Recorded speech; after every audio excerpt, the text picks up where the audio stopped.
The book is really about fear and overcoming fear, isn't it? And I just keep thinking fear can be quite good. You know, I don't want to stop. I don't want to stop myself doing silly things. You can have a slight paranoia that helps you be aware of situations, and even in the 48 Laws of Power that Robert wrote, there's some things in there that you might feel like are evil, but you need to be aware of them because someone else's intentions might be very well what that law of power is. You know, so like when I got a chance to talk to him, we even brought it down to the perspective of a person that's in a staff meeting that is watching someone else raise their hand to answer a question that they know the answer to. And that means that person deserves to be ahead of you in life because your fear of being wrong at that point is not allowing you to create your value in the workspace. The book is really based and recounts your experiences of hustling and selling drugs in Southside Queens. And you can draw lessons for business in the staff room from that really completely different world. The boss in the neighborhood doesn't see killing someone as it doesn't rule killing someone out as an option to expand business. When in corporate America, I've interacted with people that absolutely have intentions of killing the competition in a different way. But it's just not literally killing. Right. It's yeah. Have you overcome fear? I mean, you were shot 9 times in the year 2000. In terms of dealing with fear, I suppose you're not scared of anything after that. Well, when you're in life-threatening situations, it makes you a little more conscious of death. You know, and the more that you are aware of your fate, the higher the probability you have a chance to live. So you're a little more free. Like I go into what Robert kind of identified as the core of my power is me being in business situations and being the person with the least fear at the table. And that's because I weigh these things up against my biggest losses in my life. So like the loss of my mom is the biggest thing that I've experienced. So walking into a room, even at the worst possible scenario, it won't damage me to the point or hurt as much as that hurt it. So I'll go in there in a secure space, able to speak and ask the questions, and I'd rather feel like I'm unaware for the moment within those quarters than to feel like I'm unaware in a losing situation. I mean, the book does describe some fairly nasty incidents. I mean, just in a chapter about the Hustler King, you slash the face of a rival's assistant who's out to hurt you. Yeah. I mean, looking back on all of that, I mean, how do you sort of feel? Because you've just moved so far away from that now. Yeah, I did. But, you know, like, I think the things you go through make you who you are. So I don't regret those things.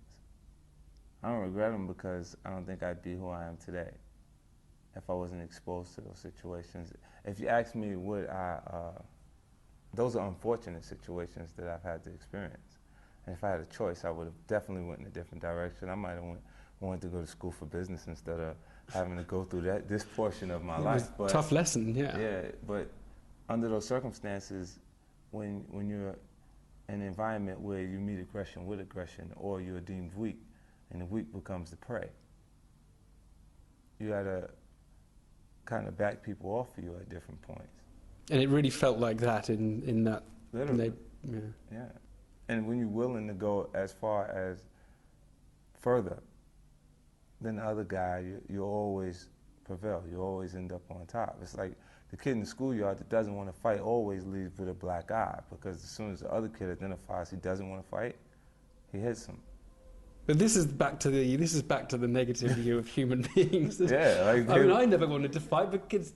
Actually, I did get hit at school a little bit, but not very much. Like, but when they say no, I really don't want to do this. Pop, that's when you get hit. You just gave the other guy enough confidence to hit you at that point. Especially when there's a bunch of kids behind him jumping up and down saying, "Whoop him." You know, like those experiences from when I was really small, I identify with that. So I ain't never been in a space or those situations where, even if I didn't want to fight, I didn't show them. And then let's talk about the world of rap, which is a bizarre world, obviously, hip-hop. I have to ask you, why you have all these beefs with people? You just get into arguments with people all the time, feuds. What's going on? The competitive nature of hip-hop has always been one of the driving forces, one of the elements in the art form that keeps it thriving. The youthful audience that's attracted to it has a low attention span, so it's always out with the old and with the new, as far as they're concerned. So the guy that comes into hip-hop music, you know, while we continuously use metaphors for things, I'll use the metaphor of a fighter. Fighter will go into the actual gym, day 2, his coach is calling him champ. Because he weighs 154 pounds, he's watching Floyd Mayweather fight saying, I'm gonna beat Floyd Mayweather one day, or I'll be as good as Floyd Mayweather. When he doesn't even know how to fight at that point. He just begins his training. You know, and rappers psychologically are like fighters, where they condition themselves to believe they're as good as the guy that is in position at that point. So I'm constantly challenged.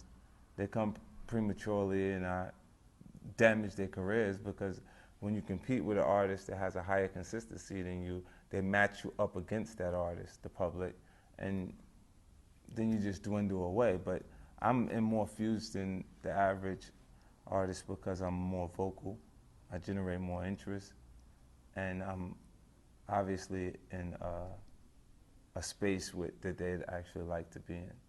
See, when the director yells cut, none of my things go away. The big house is still there, the nice cars are there, the attractive women are there. When he yells cut to them, everything goes away. They write the life that they aspire to have, and I'm writing the struggle. I want to ask you a last couple of points. Women and gays. What is it with rappers and women? This is great. You know, You're right, my alley with this. Is this an affectation, the language? No. And the See, you know what it is? Is it ironic or is it serious? Because the song is 3 minutes before you reach an overkill point, you only have enough time to create a description. There's no time to develop cause and effect. There's no time to establish social standards or moral standards. So when you make reference to whore, do you know what I'm talking about? The average woman is out in a nightclub that hears that is not offended by it. Right.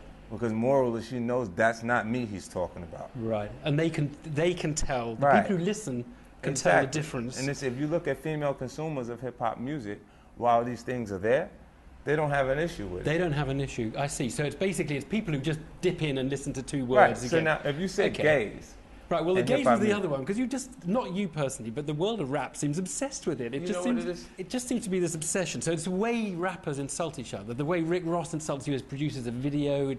Your label's G Unit. He mocks Gay Unit and sort of has you in a cartoon. And I mean, it just seems a very odd way to. It's almost as though there's a kind of masculinity thing that's lying at the root of this. Well, So the one fear that you all have is the fear of masculinity, of somehow losing masculinity. Well, yeah, that's a part of it too. Like from that perspective, to say that you were weaker would be to say that you're actually gay. And you know, I know some gay guys that whoop Rick Ross's ass. You know, and it's not like with no problem. They're thinking the guy that is weak, that wants to actually be a woman, and then they say, "Oh, you're soft." That's his way of saying you're soft. He's not trying to disrespect gay people. 2 words. What do you fear now in your life? I feel like I can't change, and that's that I'm misunderstood. You know, my confidence is mistaken for arrogance constantly. You know, people don't actually understand my intentions a lot of the time. Because what I've offered is myself. So there's artists out there that can beat me at doing different things, but not at being me. So once the public embraces me and says 50 is cool, or I like 50 Cent, can't nobody beat me at being that.